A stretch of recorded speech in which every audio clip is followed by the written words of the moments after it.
Assalamualaikum warahmatullahi wabarakatuh. Alhamdulillahirabbil alamin.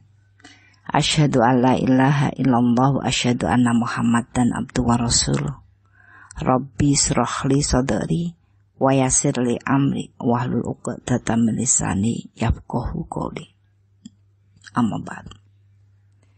Kaum muslimin yang berbahagia, kita selalu berharap hari-hari dalam Ramadan kita menjadi hari-hari yang dilapangkan hati kita, dilapangkan jalan kita, dan dimudahkan kita untuk memperbaiki dan mengisi hari-hari di bulan Ramadan itu dengan berbagai amal-amal kebaikan.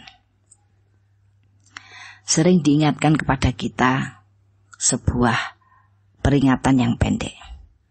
Jangan terlambat. Jangan terlambat taubat. Jangan terlambat memperbaiki diri. Jangan terlambat untuk memulai. Seperti diingatkan dalam surat Az-Zumar ayat 54 yang artinya, dan kembalilah kamu kepada Rabb-mu dan berserah dirilah kepadanya sebelum datang azab kepadamu, kemudian kamu tidak dapat ditolongnya lagi. Kaum muslimin yang berbahagia, banyak hal-hal yang sederhana mengingatkan kita untuk kembali menjadi baik. Mudah-mudahan kita termasuk orang-orang yang selalu dipertajam basiroh kita, sehingga berbagai pelajaran yang sederhana dan ditebarkan di muka bumi selalu bisa kita tangkap sebagai peringatan dan mendorong kita untuk segera kembali menjadi lebih baik. Di zaman Rasul ada sebuah cerita. Ada seorang kaya sekali, karena memang dia memiliki berbagai hal di kala itu. Dan ditunjukkan dengan cara dia berpenampilan setiap kali keluar dari rumahnya. Suatu ketika lelaki kaya itu hadir di majelis Rasulullah. Dan kebetulan duduk di sebelahnya seorang sahabat yang miskin. Seketika itu sahabat yang kaya menarik bajunya secara spontan. Nampaknya ia takut kalau bajunya tersentuh oleh orang miskin itu. Menyaksikan peristiwa itu, wajah Rasulullah berubah seketika.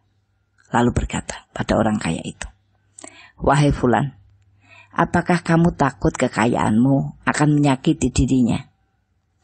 Ataukah kamu takut kemiskinannya akan menyakiti dirimu?"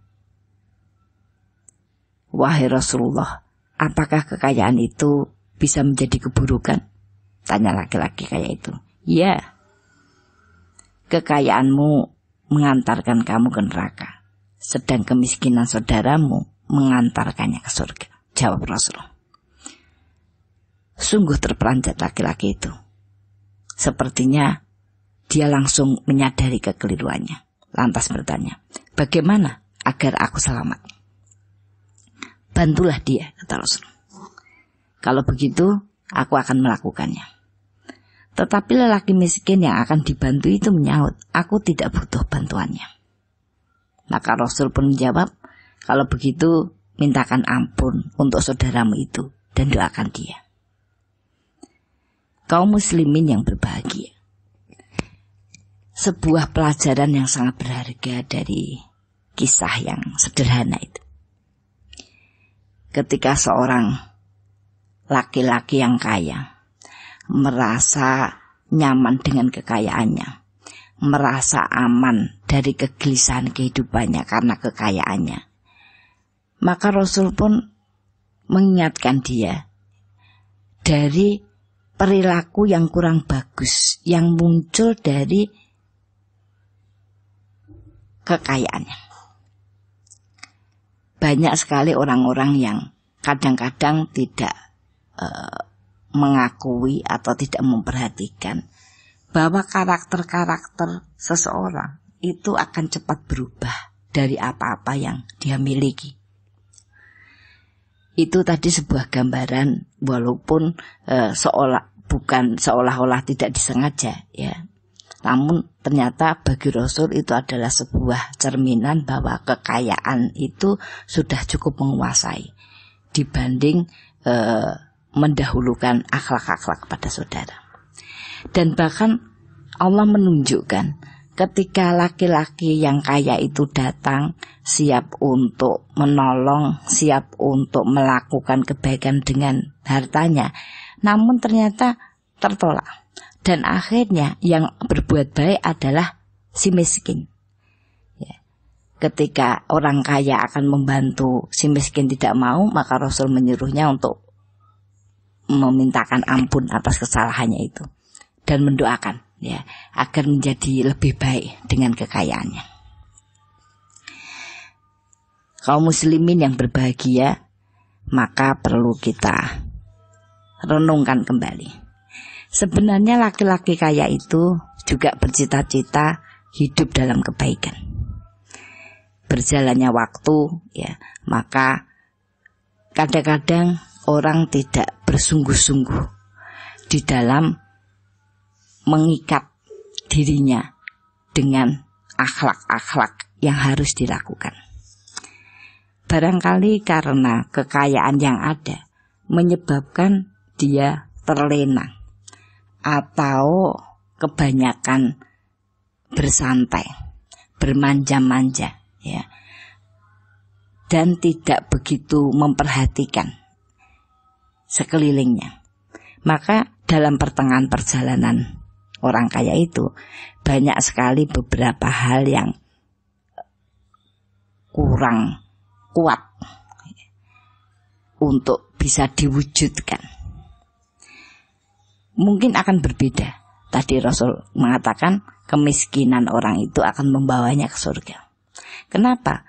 Karena mungkin karena dia berada pada suasana yang apa adanya, menyebabkan dia berusaha keras, selalu berusaha untuk bisa mewujudkan segala sesuatu. Kaum muslimin yang berbahagia, maka perlu kita pahami bersama bahwa hidup itu bagaimana kita bisa berbuat dan bagaimana kita bisa mendorong kesungguhan untuk berbuat. Untuk itulah maka Allah membantu kita dengan ujian-ujian agar manusia terdorong lebih kuat untuk mewujudkan amal-amal. Sehingga hal-hal yang perlu kemudian kita perhatikan ketika Allah menguji kita, memperingatkan kita, seperti halnya tadi sikap orang kaya tadi, segera dia bertanya untuk kembali. Sehingga dengan cepat dia mengerti ada beberapa yang perlu diperbaiki dari kelalaian-kelalaiannya.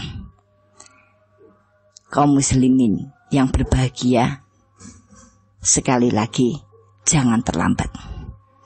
Ramadan adalah waktu yang baik untuk kembali fokus kepada Allah, kembali fokus menata pola kebaikan, kembali untuk bisa memperbaiki segala hal, dan kembali untuk meningkatkan tekad kita untuk terus menambah amal-amal yang harus kita upayakan dalam rangka kemudahan dan keberkahan hari esok. Wasabiqul khairat. Assalamualaikum warahmatullahi wabarakatuh.